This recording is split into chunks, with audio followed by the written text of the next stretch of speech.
Hello SDRs and welcome to episode 6 of the SDR DiscoCall Podcast. Today's guest is Carl Ritchie, another BDR from G2 Crowd, where he's going to be sharing his story of setting up his own businesses at the age of 16, going on to the UCL to get a degree in entrepreneurship, and whilst at G2 Crowd, what he's learned in terms of time management and why it's important to SDRs and how to carve out your own time for personal development. So how does the SDR DiscoCall podcast work? Well, it's actually a discovery call, hence the name. And every Tuesday at 8 a.m, we're going to have a brand new SDR for 30 minutes and an agenda of introductions, their SDR story, and 3 key takeaways that they've learned to share with other SDRs. So with that in mind, let's begin. So guys, I want to introduce you to a really interesting guest today. This is Carl Ritchie. He's a BDR in G2 Crowd. We also met during lockdown. And again, a massive shout out to Ty for introducing us. You're a big help. And rather than me blab on about who Carl is, Carl, please introduce yourself to the listeners. Who are you? What are you currently doing for work? And kind of what do you do in your company? Absolutely. And first of all, thanks for having me, Neil. I'm Carl Ritchie. I'm a BDR here at G2. I've been here just over a year now since we first opened our international office here in London. And G2 is a B2B software reviews marketplace where buyers go to research different business softwares and understand basically what are the best softwares out there according to user reviews. Love it. Thank you very much for the intro, Carl. And obviously, when I was looking at your LinkedIn, there was quite a few bits of experience which really popped out to me, where I saw that you had your own business for Cocktail in a Box. You worked at Zinc Incubators, CRE Cleaning, which again was your own business. And before we jump into kind of how you got into sales, it'd be great to hear like your journey of like university, these companies, and kind of how you got to G2 Crowd. Yeah, absolutely. And, I think I've had a few different things that can seem quite convoluted from a bird's eye level, but hopefully they all are following on from one path of like sales and entrepreneurship. And I think for me, it started out around the age of 16. I was trying to figure out what I wanted to do in my life, how I wanted to spend my time. And I was looking to my parents, who are serial entrepreneurs. They founded a number of different businesses, and that was something that really inspired me. Creating things and building out something from nothing was really something that became a passion of mine.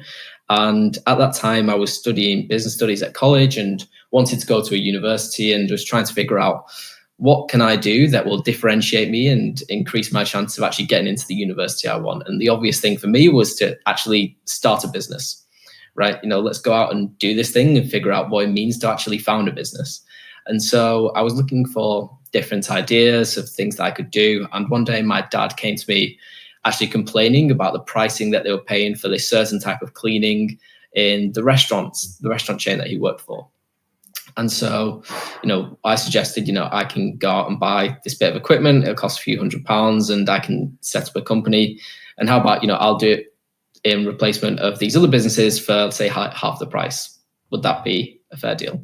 And he effectively said, yeah, that'll be amazing. So what we did is set up a business, incorporated the company and bought the equipment I needed, and started out with some very early mornings, like 3 a.m. starts, going to clean outside areas at restaurants, not very glamorous, but, I loved it. It was a lot of fun, and I learned a huge amount about how do you actually build a business? What does incorporating a business mean? All of a sudden, at 16, I had to put together the accounts for my business. I had to create invoices and quotes, and these were things I'd never come across in my studies before. So it's a whole new world, a completely different experience. But I loved that. I grew it for a number of different years to service hotels and restaurants throughout the UK. Eventually, I had a few friends come and join me as well. So I paid them some money to come work with me. So it was a lot of fun. A steep learning curve, and eventually it did get me into the university I wanted as well. So it seemed to work out in the end. Sweet, I love it. What an entrepreneurial life. And that's something like, even for myself, dude, like you hit it on very early at an age, like you say, at 16, setting up your own limited business, going through those motions. I didn't hit that till 2017. So really impressed by that. And I know, like reading posts on LinkedIn, people say they want to be entrepreneurs, they want to live an entrepreneurial life, and you also had entrepreneurial parents. What does entrepreneurship mean to you, Carl? Yes, a really interesting question, Neil. I think for me, it's around solving problems, right? And creating things that actually provide value to people. Like you'll find a lot of businesses that start out, a lot of these amazing stories begin with someone just creating something that they wanted and that solved the problem for themselves, right? And then eventually it turns out other people had that problem as well. So for me, it's around just creating things that you want that solve your problems. And I really love the whole mantra of Y Combinator and that, make things that people want. So that's what it is about for me, just go out there, make it, do it, and solve problems. I love it. And another interesting piece, like where you were saying in our original discussion that you're studying business studies and you actually then went into the practical side of running a business at such a young age. What were the key learnings kind of for you, and what was that experience like? Yeah, it was really interesting because at the time I only had the experience of studying business studies and entrepreneurship and whatever that meant. So I think throughout many years of my life, I sort of had the two sides of one studying business studies and then doing a degree in it and then eventually a master's in entrepreneurship. And then at the same time, running these businesses and figuring out what it's like in the real world, right? And how do you actually apply these things? And I think to some extent, you will never learn those lessons until you sort of just jump in and start to figure it out. And at the same time, that's half of the fun, right? It's what does this thing actually mean? And sort of, you hit walls and then you overcome them. And, there's different challenges and then you get the highs and the lows. So, I mean, I'd recommend it to anyone who's looking to create something is just go out there and just do it. Start it on day one and start small and build it up slowly, right? I think there's definitely a number of big lessons, but the biggest thing for me is just do it. I love that. I 100% agree. I think there's this great sales speaker and kind of a leader, guy called Brian Tracy, and he says, "You will never be ready. Just start. Exactly. Just do it." And I love where you said just kind of like jump into it. And recently we also had another guest, a girl called Charlie May, and she kind of dropped into the world of sales, working with her dad as well. What was it like for you, like working with your old man and like being like a young entrepreneur? How did that feel? Yeah, it's really interesting. My parents are, like I say, super entrepreneurial, and my dad's definitely a go-getter. Like he's got a super inspirational story himself where he grew up on a farm in Scotland, really with nothing, and then moved to England at the age of 16 and really worked his way up to the point where he now has a number of different businesses, everything from a platform to service different restaurants to importing retractable roofs from Istanbul and building them in the UK. So a real breadth of knowledge and it's really inspirational, to be honest. For me, that was really where everything started, was watching my parents and my dad build out these incredible things. And I think it comes with its challenges as well. But then at the same time, you get to have these really honest conversations about, this is what it's like. And you'll never have the opportunity, I guess, to learn lessons like you will from them. And when you can see it in a business context as well, it's very inspirational and it taught me a lot, certainly. Thank you for sharing. And also in terms of entrepreneurship, doing your own thing, like talk us through like Cocktail in a Box. When I first read this on your LinkedIn, I was like, oh, what's that all about? Tell us how did that come into fruition, mate? Yeah. So this was a bit more glamorous than cleaning outside areas at restaurants at 2 a.m. in the morning. But it basically began when I was at university and I was doing my degree in business studies. And again, at the same time, I still had that sort of itch or that bug to start out a new project. And there was always little things going on, but start something big. And it was around that time where like the subscription economy was coming out. I think where like Graze had just launched and they were becoming a huge thing. And there was a number of different companies doing cocktail kits. And my idea was somewhat different in that it would take a traditional kit would be like a single cocktail or a couple of cocktails. My idea was a different use case where you would have one kit that would provide everything you need to host a cocktail party with your friends.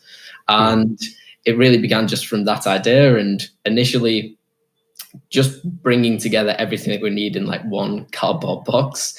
And it really started out very scrappy and base level.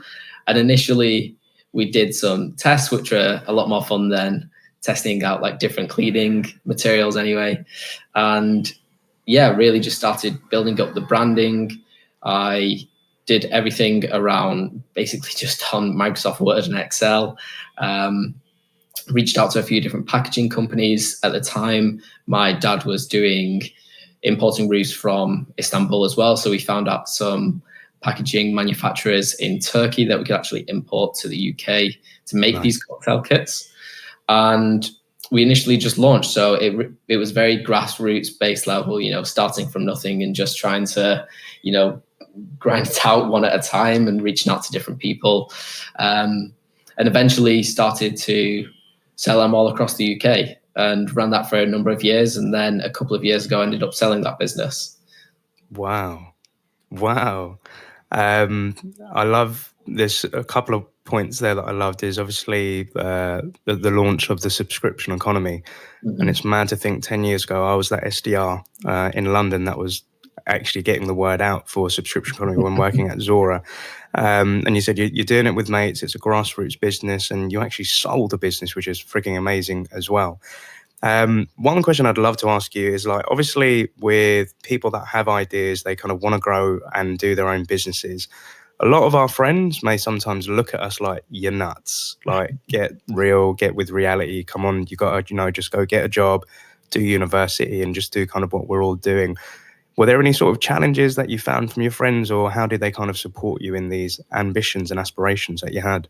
Yeah, it's a really good question. I think there are always going to be challenges, right? Like whether you start it on when you're 18 years old or whether you start it when you're 50 years old and you've got lots of industry experience, there's always going to be challenges. So there's no harm in having those lessons early and just getting started. It also doesn't take, a huge amount of investment or money or necessarily time to actually get anything launched. What you just need to do is really sort of put in the effort. You don't have to put in thousands and thousands of pounds. There's tools out there and many, many stories of people just starting with Excel and, some free trials of different software tools that are out there, creating mock-ups. And there's a huge amount of stories that you can listen to around that as well. And that's always something that sort of stuck with me. There's actually the VP of growth at G2, Jesse Rowe, has an incredible story where his whole philosophy is launch first and build second. And so he will launch these ideas and get huge amounts of subscriptions and attention and then actually go out to build it. And, he's got that validation first. And that's a philosophy that really resonates with me. Is, launch it first, and then, if it sticks, you can figure out all the pieces and build the plane as you're going down. So there's always going to be challenges from day one, but, in my mind, that's part of the fun. Couldn't agree more with you, man. And obviously, if you do have any links to that, what I'd be happy to do for the listeners is to put it in the show notes of the podcast. So again, if we can help anybody out there that's sitting there thinking, yeah, do you know what? I want to do what Carl did and I want to try it out. I'd say 100% go for it. And you're right, mate. Sometimes you don't need to have thousands or millions of pounds or lots of tools and stuff. I remember it was only, back in 2017 when I was sitting on my mother's living room floor, all I had was my MacBook. And I literally opened up Microsoft Word and said, this is what I want to do. I want to do sales training. I want to make SDRs happy, and had no idea how the hell I was going to do it. But I just launched my company and said, hey, I'm an SDR trainer. And 3 years later, I'm still doing it. And I'm very grateful for that. So I couldn't agree with you more. And obviously learning from great minds, inspirational leaders, etc., and your experience, like with the UCL, the degree that you did in entrepreneurship, what was that all about and what was that journey like for you? Yeah, so the UCL Masters in Entrepreneurship was really something that brought me in after I'd finished my degree in business studies. And the whole spin on this Masters is that it's taught much more on the practical side rather than the necessarily just academic side of being an entrepreneur, right? And all of the teachers have been there and they'd built businesses and they created these things. And that was really the inspiration for me. It was to learn and listen from these amazing people who've actually been there and done that, right? Rather than necessarily just someone who's studied the practical, it's someone who's actually sort of got the bruises and the scars.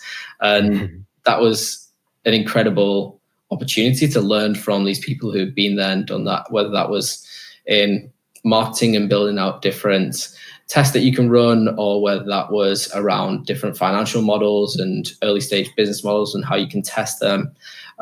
It was a really great opportunity to learn from people who'd been there and done that. And that was really what drew me into it, was the practical side of it. Cool. With those people that you learned from, are you still in touch with them? Do you have any discussions with them? So how do you keep up to date with them? Yeah, absolutely. And one of the amazing things is that because the course is designed around the practical side of how do you actually build a business, it attracts a certain type of people who are looking to build businesses, and still made some amazing friends there that I'm able to stay in touch with. And now some have gone on to build businesses, others are building careers in amazing companies. So yeah, again, similar to, I guess, like an MBA type of thing, one of the most valuable things is the network that you build up while you're there, and still made some incredible friends and able to keep in touch with them as they go on to build different things and, you know, live their lives across every continent on the planet. We're still able to keep in touch thanks to things like LinkedIn and Messenger. I really agree with you, dude. And I think, like, when I was coming up when I was younger as well, making those connections with the different companies you work for, people that are doing certain things in the same field as you, I'd always add them up on LinkedIn. I'd always be interested in what they do. And what the beautiful thing is, when you do actually go launch your own business, some of these people will actually may be the people that you're going to be working with in companies that you found, and, you know, help you grow your vision. I think, like with Happy Selling in the last year or so, at least 10 different people that I've worked with in different companies are now helping me build up this business as well. So 100% agree, keep networking, keep connecting. And the thing that I once got told is, I'll always be careful with your secrets in your business. Don't share it with people. And I found it's the opposite. I think the more you share your vision and ideas with people, the more they can either validate it, they can give feedback to help you grow it. And that's also from a personal development point of view. As an SDR, I was always wanting to get feedback from people. Like, is my messaging on point? What do you think about this pitch? Or even if I was like working for a company and I spoke to a mate that worked in SaaS and said, look, I just want to give you a demo, not to sell to your company. I just wanted to get your feedback on how you think I'm pitching, you know? So I love to hear that. And with yourself, like, you've kind of moved into G2 Crowd as well. Like, how did you come across G2 Crowd, and how did you get involved with them? Yeah, great question. And it was around the time that I was finishing up my journey through Zinc, which was a startup incubator in London based around creating social enterprises. I was coming to the end of that cohort and looking for opportunities. And it was around that same time that G2 was launching its first international office. So we just raised funding early in the year. Around December time, they were looking to launch and go international. And it was around May, June that they were looking to create this office and this team here in Europe. And I was able to be connected with them through an amazing recruitment company in London called Benetrix, who opened up sales opportunities for new graduates. And it was through that I first got put in touch with G2 and Enrique and the team there, and really became inspired by what they were building and the journey that they were on, and being able to learn from this incredible leader. So that was something that really drew me into that opportunity. Wicked. And so obviously with Venetrix, I think I know somebody there, Sophie Allen. She's a great recruiter. I can highly recommend her as well. I've worked with her on a few projects. When you came into G2 Crowd, like, you're sitting there, you're going through your onboarding, and I remember speaking to Corey, who went out to like the US and he found that really cool. What was your whole onboarding experience like? Could you walk us through, like, what did you do through onboarding? Yeah, I had a really interesting onboarding, and it was probably slightly different than a lot of other people's, because my first day in G2 was in Chicago in their head office. So wow. I was lucky enough to be able to flown out to Chicago and have my first week's onboarding training in their HQ in Chicago, which is incredible. It was one of the first times I'd really been in the US and experienced that. So it was an amazing opportunity to learn from the team and sort of experience the culture, right? You know, it's tough, especially as a company goes international and you don't really get the face time necessarily with an international team. Once you actually get to be there and be in front of them and, and chat, then it's really incredible. You get like fully immersed in it. And I do remember during my first week, I went out there with some other team members who had been at G2 for a number of weeks, and they'd also got a lot more sales experience. They were in account executive roles, and they were asking questions around different types of sales cycles and Salesforce reports. And I do remember being sat there thinking, I have no idea what's going on right now. But, you quickly learn, right? So it was an interesting time during that first week, a steep learning curve. But yeah, definitely an interesting onboarding experience. I love it. If I think back, when I went out to my first startup, I went to the US, I went to San Fran. I remember as soon as I stepped out of San Francisco International Airport and just seeing the size of the roads, the size of the cars, it was so noisy. And I was just like, oh my God, where the hell am I? This is not Blighty. And similar to yourself, like meeting these seasoned veterans in SaaS, they've been selling, they know their stuff. Mm-hmm. And they're talking about CRMs, reports and meetings and all that. I did feel really intimidated. And I was just like, I have no idea what the hell I'm doing. Like, how did I get here? Am I winging it? And like you said, you learn very quickly over time. So if there are any other SDRs that are kind of like listening right now, they're about to just, they've got their SDR job, they're about to go on onboarding. What kind of tips would you give to them, like in those first 2 weeks? Yeah, it's a really great question. I think in the first 2 weeks, there's a couple of things that you can do. Number one is just being like super curious and asking questions. There is no value in sitting there confused and just letting time pass. Like, ask questions and try and uncover answers to get things right in your head, because eventually you're going to have to know these things anyway. So better to ask the questions early and get the understanding than to sit there confused for a number of days, which I think I may have done definitely for my first few days in Chicago. So definitely ask questions is something I'd recommend. And then number two, one of the best things that I experienced at my time when I was onboarding in G2 was reach out to other people across the business, whether that's just someone who's in a sales executive role in a different section, maybe they sell to a different geography or a different industry, whether that's any of the leadership team and you just want to grab 10 minutes to maybe pick their brains and ask a few questions, or whether it was someone in a completely different department. Right, maybe you sell into marketing or you sell into HR teams, try and sit down with them and just have a conversation.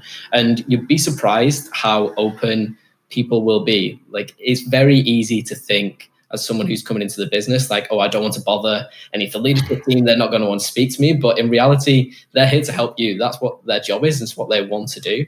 And so the best thing you can do is actually be proactive and reach out to them. And they're going to love that you've done that as well. I think you said a very, very key point here. Like, not only just speaking to sales leadership and obviously the sales team and marketing team, but like you said, if you're selling into HR, if you're selling into marketing, you have those teams internally in your own business. So I think what would be ideal for an SDR is to sit in front of their prospect one day and ask them every question they wanted to, without the fear of like offending them or like making them think this is all about sales. That's beautiful, mate. I think that's a really good point on there as well. And obviously a few months more in, like, how do you keep up to date with these different departments? Like, do you guys like have lunch and learns? Do you do catch ups? And how do you stay connected with G2? Yeah, so every month we do sort of all hands meetings where the marketing team would run through everything that they've had gone on for the previous month, everything that they've got planned for the next month. We have similar things with the product team, and then we'll have whole company ones as well, where they will share what's happening with the whole company overall, and then also different directions that are being pushed forward as well. So we do have those sort of overall organized meetings, but then at the same time, it is good to reach out to these people. Again, no one's going to say, why did you reach out to me? Or I don't want to waste my time. If you just reach out and say, hey, and looking for a chat and maybe ask a couple of questions, maybe just to pick their brains, nobody's going to turn that offer down. And so I would always encourage, reach out to these people. Again, build up your network, build up your experience, ask questions that you're curious about, and it will only be beneficial. Love it. Thank you so much. Another question that I wanted to pick up on is like when you're reaching out to people and internally we may be slammed. I remember in my onboarding when I opened my first Gmail inbox, there were hundreds of emails. And then my SDR manager saying, okay, so we're connected through this communication tool. It was way before Slack, but even joining companies that are using Slack, like things are pinging off all the time. And I'd always feel really overwhelmed. I was like, there's so many messages and my inbox is going nuts and I haven't responded to this invite and this person's asked me they want to have a one-to-one session with me. How do you deal with like the constant information flow of stuff coming in day after day? How do you handle that, Carl? Yeah, again, really interesting question, Neil, because I think that time management is one of the most important things that you will learn very early on in your career, and particularly in the world of sales, where your time is everything and you can decide really how you spend that time, whether it's on trying to build up your network and your social selling or reaching out to prospects or trying to build up your knowledge base. There's so much that you can do that it's very, very easy to be busy without necessarily moving forward and necessarily, making progress. And so it's really important to focus on your time management. I know my first manager here at G2, Mike Conti, really focused on that and trying to help us understand how we actually spend our time and how can we best spend our time. And so the way I run it at the minute is I handle inbounds and outbounds here at G2. So I'll separate my days based on inbound and outbound, do 3 outbound days a week, 2 inbound days a week. That really helps just me stay in that mentality of whether this is someone who's approaching G2 or I'm trying to reach out to them. And then within those days, I'll segment it, whether it's sections specifically for calls, whether that's, cold calling or organized calls that I have, whether that's certain times for meetings, and then also time for personal development. Particularly over the past 6 months, we've seen there's so many podcasts out there, there's so many webinars, there's so much information, and companies really are churning out a huge amount of knowledge that's incredibly valuable, that it's really important to stay on top of that as best as you can, right? So carving out that time for personal development, whether it's just your knowledge base or, like you mentioned, sit down with a colleague and say, hey, I'd love to run through just a demo with you. If you got half an hour, we'll spend 20 minutes doing that. You can give me 10 minutes worth of feedback. Everyone's going to say yes to that. And that's always going to be valuable. So focus on your time management, I think, is something that's a really important lesson to learn. I'd be really interested to know, Carl, like with personal development, what kind of things do you guys get up to in terms of personal development?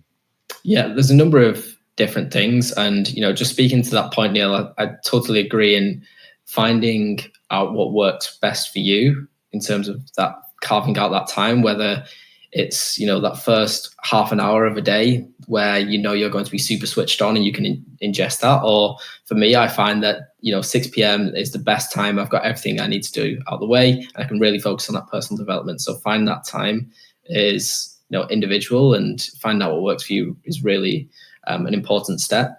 And then within that, it can be a number of different things, whether it's focusing on my sales skills. That could be just a theory and reading around different books, or one of the best things is role plays. It's really scary to do role plays, particularly if, you're doing it with a colleague or a manager. It can be really scary to take that jump. But for me, that's what I found to be the most impactful in terms of my learning. You're only going to learn as well as when you're doing the real thing. And so once you're doing it with a manager, you really do absorb a lot of information. So I would recommend role plays. And then outside of that, of course, there's a number of different books that I can recommend. Things like Let's Get Real or Let's Not Play at All is a fantastic book around consultative sales process or gap selling. And then any podcasts around your ICP, your ideal customer profile. So for me, it's marketing.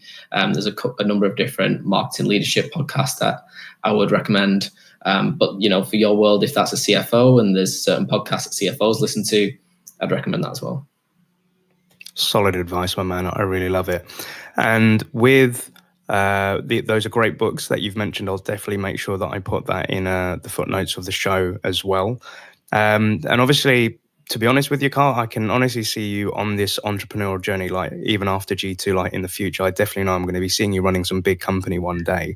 A lot of us go into sales because we want to learn sales skills like closing, negotiation, the art of prospecting and stuff. But for you, what non-sales skills would you like to learn from your experience of working at G2 and doing a sales role?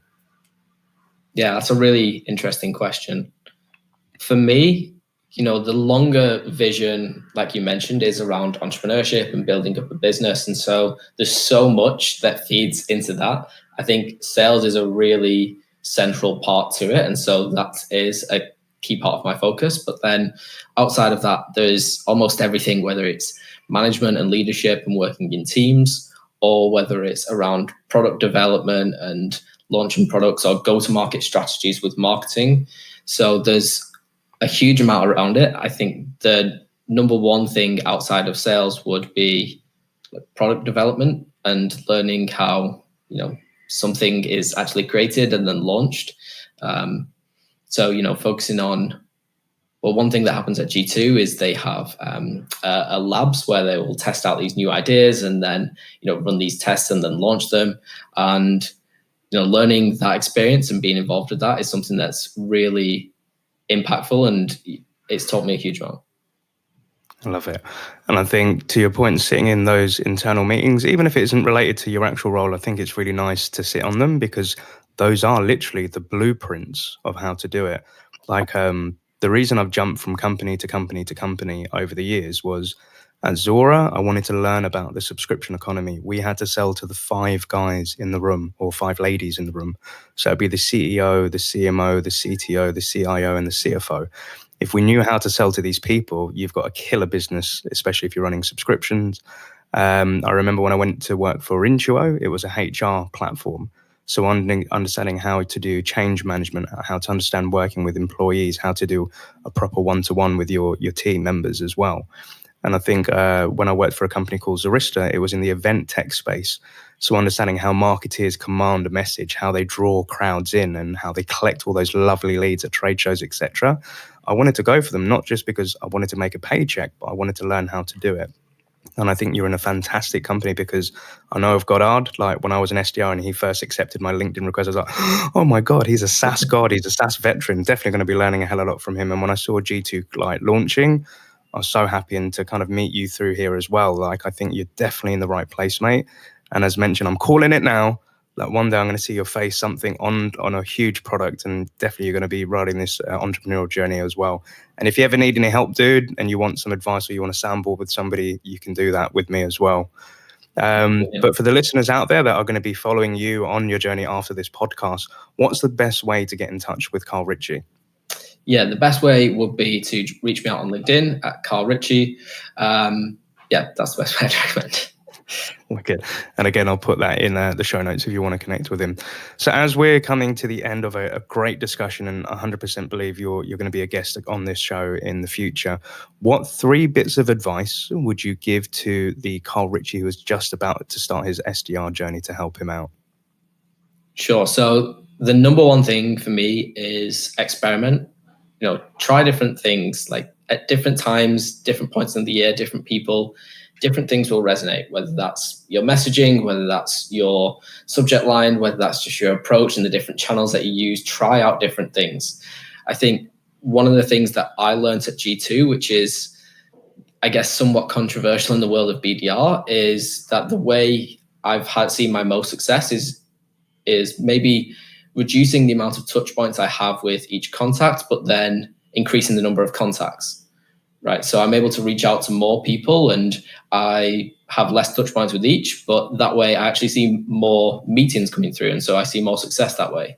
So it is somewhat controversial, but it's a lesson that I learned just through trying out different things. Right. And, there is also a low end to that scale. You don't go too few, but, try out different things and see what works is number one thing I'd recommend. Number 2 is that sales is really consulting. Like, at the end of the day, I initially going into it had the whole perception of sales is just trying to push things on people, and it's very traditional. But in reality, it's been consultative, right? And finding out what problems people have and how you can actually help them. And if your product can really solve and help their business drive forward, then that's the most important thing. So really go in with a consultative mindset. And then finally, just be human. It's just another person sat at the other end of that laptop or on that phone. There's no need to try and be over robotic or over automate everything. Just be a human being and try and help people out with their business. You got it. I think all those three things I 100% agree with. And I was speaking to somebody on a LinkedIn post where we were talking about what is sales. And we came to the conclusion that sales is the byproduct of great human interaction between two people. And it's something that I say to SDRs, like, you may get on that phone, you may get that email response, and you get really nervous. They're just like you and me. They're just a person. They're either a brother, a sister, a mum, or a dad, or a friend of somebody, and they all go home at the end of the day and watch TV and have dinner together, etc. So don't ever put somebody up on a pedestal, and don't ever put yourself below somebody as well. We're all trying to do the same thing and make our mark in this world. So solid bits of advice, Carl. Well, look, I wanted to say thank you so much for joining and imparting your knowledge. I'm definitely going to be watching you with a close eye, my friend, with great things to come. And yeah, thank you for being a guest on the SDR DiscoCall podcast, Carl. No, thank you, Neil. I've really enjoyed it. Happy selling.